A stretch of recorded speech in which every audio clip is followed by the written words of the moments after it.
Today, we are diving into some really fascinating 2,000-year-old legal puzzles straight from the Talmud.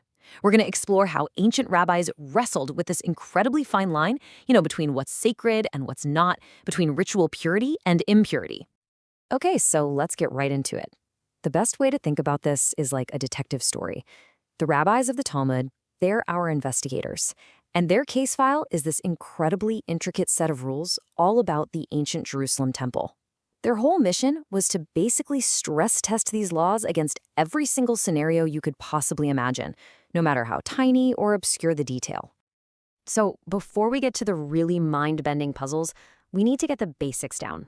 At the very heart of this entire mystery is one core and, seemingly straightforward rule about a very, very specific place. And that place is the temple courtyard. For our purposes, just picture it as a kind of spiritual clean room.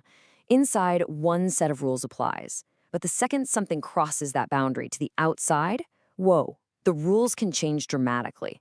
So here's the core rule, broken down into 3 simple steps. First, you've got a specific sacrifice, let's say a bull, that's meant to be burned. It's inside the courtyard, and it's considered ritually pure. But step 2, the moment it's taken outside those walls, it triggers a state of impurity. And that means step 3, the person handling it, their own clothes become ritually impure. Seems simple, right? Well, this is where the real investigation begins. All right, on to our first puzzle. This is where the rabbis immediately start poking at the weak points in this rule. And their first target is the very definition of out, the boundary itself. And it's just a brilliant question, isn't it? When does something actually count as out? Is a single toe over the line enough?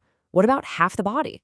This is exactly the kind of microscopic detail that fascinates the Talmudic mind, and it's a dilemma that was brought up by a scholar named Rabbi Meir. The nuance here is absolutely fascinating. The rabbis come up with 2 different ways to measure out. The first one's pretty simple.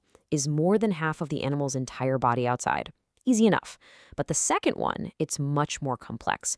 What if exactly half the animal is out, but that half includes most of a single leg?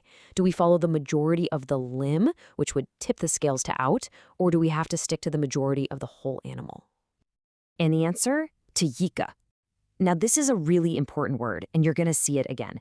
It basically means the question is so perfectly balanced, the logic on both sides is so sharp, that the rabbis just leave it unresolved.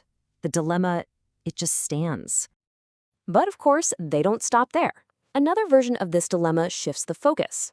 So imagine 5 people are carrying the animal on poles. Now, 3 of them step outside the courtyard, but 2 of them are still inside. Does the location of the animal matter most, or do we follow the majority of the handlers? Is the impurity triggered by the object itself or by the people who are moving it? And once again, Teku, the dilemma stands unresolved. Now, this isn't a failure to find an answer. It's a recognition that both logical paths are totally valid. This whole pattern of deep, deep questioning without needing a final verdict, that's a key feature of this text. Okay, so now we're going to dial up the complexity. This is another brilliant hypothetical from Rabbi Elazar, and this time he adds the element of time and reversal. This is what you could call the revolving door problem. If the sacrifice is taken out, triggering impurity, and then it's brought back inside the courtyard, is that impurity permanent? Or does re-entering that sacred space kind of reset its status? Is the boundary a one-way street, or is it a two-way door? So an attempt is made to solve this using a very specific scenario. Picture this. Priests are carrying a sacrifice on these long poles. The priests at the front walk out of the courtyard and boom, their garments become impure. But the priests at the back, they're still inside and they stay pure. So the proposed conclusion is, since the priests inside aren't affected, the impurity isn't absolutely tied to the animal itself. So maybe, just maybe, bringing it back could reverse the impurity. But this proof gets shot down almost immediately. A sage named Ravina points out a pretty big flaw. The priests in the back, well, they never actually left the sacred space. A key part of the rule is that someone becomes impure when they leave and then come back in. Since the priests at the back never left, the conditions for their impurity were never even met. The proof just doesn't hold up. And so, for the 3rd time in our little investigation, the question is just left hanging.